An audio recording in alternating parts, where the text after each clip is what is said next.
आता आपण काय बनवतोय? आपण बनवतोय शाही चिरोटे. शाही चिरोटे. तुमच्या मैत्रिणींनी मस्त कसाटा संदेश बनवला आणि आता या गोड चिरोटे. तर साहित्य लिहून घ्या, मग आपण शिकूया कसे करायचे. याच्यामध्ये मैदा, रवा आणि तेल घालून भिजवलेलं पीठ आहे, साखरेचा पाक आहे, काजू, बदाम, पिस्ते आणि तूप आहे तळ्यासाठी आणि केशर आहे. आपण जे पीठ भिजवलं होतं मैद्याचं, तर त्या मैद्याच्या पोळ्या ऍक्च्युअली रोजच्या पोळ्या असतात तशा पोळ्या करून घेतल्या आहेत. पातळ पोळ्या. आता काय करतो? आता आपण ह्या पोळ्या एकावर एक ठेवून पीठ जे आपण घेतलं मैद्याचं, त्याच्यात काय काय आहे परत सांगता एकदा?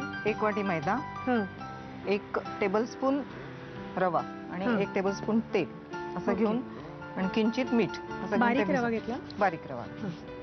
आणि ते भिजवून घेतलं.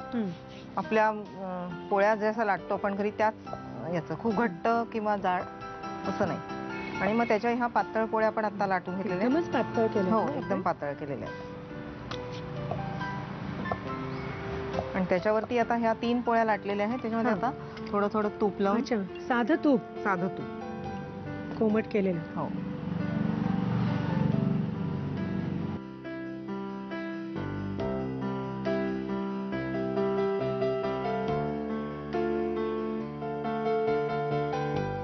आणि आता ह्याचा रोल करायचा आपण.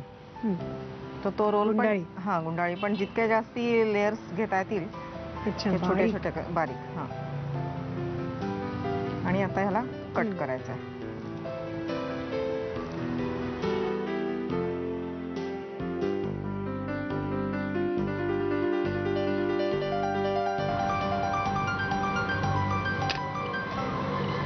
आता ह्याला पुन्हा लाटायचं आहे.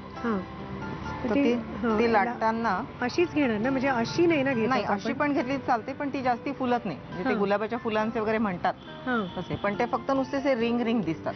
पण हे म्हणजे त्याची पुढं सुटलेली जाणवतात तुम्हाला खाताना. आणि आता ह्याला पुन्हा लाटायचं आहे. तर ते लाटताना असं जास्ती दाबून लाटायचंय आणि असं जस्ट मध्ये फक्त लाटायचं, म्हणजे मग हे साईड्स तुमच्या मोकळ्या राहायला पाहिजे. तर हे आपण सगळे लाटून घेऊया आधी. ओके.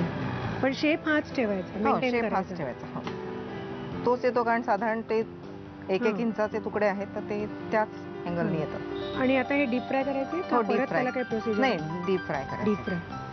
ठीक आहे. मग असे लाटून घेऊया थोडे आणि मग तळूया आपण ते. चिरोटे तळणीसाठी तयार झालेले आहेत. आणि आता आपण तेलात का तुपात? तुपात. तुपात. आणि हे तूप आपल्याला खूप कडकडीत करायचं नाहीये सुरुवातीला टाकताना.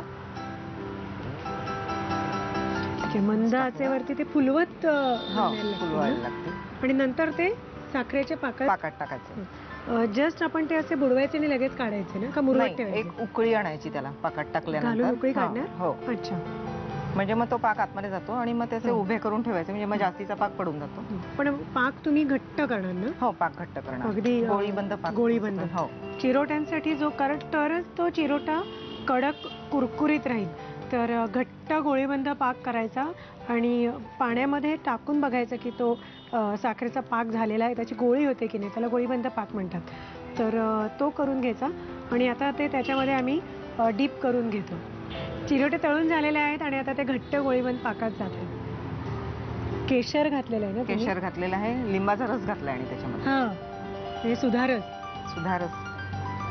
ओके.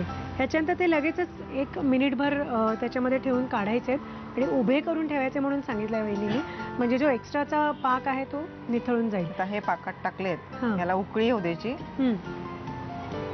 उकळी आली की मग ते काढून घ्यायचे आणि उभे करून ठेवायचे. आणि साहित्य कृती घ्यायची. शाही चिरोटे बनवण्यासाठी लागणारं साहित्य: भिजवलेला मैदा, साखरेचा पाक, काजू, बदाम, पिस्ते, साजूक तूप आणि केशर. कृती: 1 वाटी मैदा घेऊन त्यामध्ये 1 चमचा रवा, 1 चमचा तेल आणि मीठ घालून रवा मैद्याचं मिश्रण भिजवून घ्यावं. या पिठाच्या पातळ पोळ्या लाटून घ्याव्यात. प्रत्येक पोळीवर साजूक तूप लावून त्या एकावर एक लावाव्यात आणि रोल गुंडाळून कापून घ्यावा. कापलेल्या लाट्या लाटून चिरोटे तुपामध्ये खरपूस तळून घ्यावेत. पाकामध्ये केशर घालावं. पॅन मध्ये पाक गरम असतानाच त्यात चिरोटे घालावेत आणि काजू, बदाम, पिस्त्याचं गार्निशिंग करून सर्व्ह करावेत.